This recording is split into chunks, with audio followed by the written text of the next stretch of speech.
সন্ধ্যার সময় কলা গাছের ভেলা বানিয়ে আমরা সবাই মিলে অনেক মজা করলাম।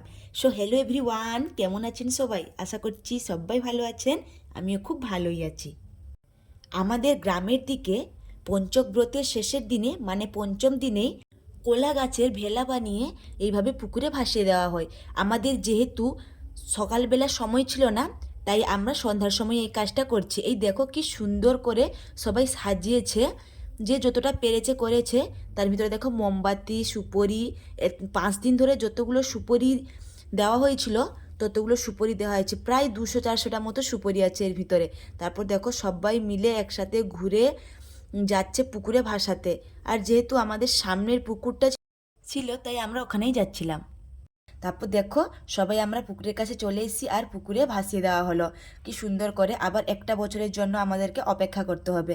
সত্যি খুব দারুণ লাগে কিন্তু এই দিনটা যদি আরও দিনের বেলা করা হতো আরও ভালো লাগতো। তারপর দেখো আমি তাড়াহুড়ো করে পালিয়ে যাচ্ছিলাম, কারণ এইভাবে ভাসানোর পর সবাই জল ছুটায়।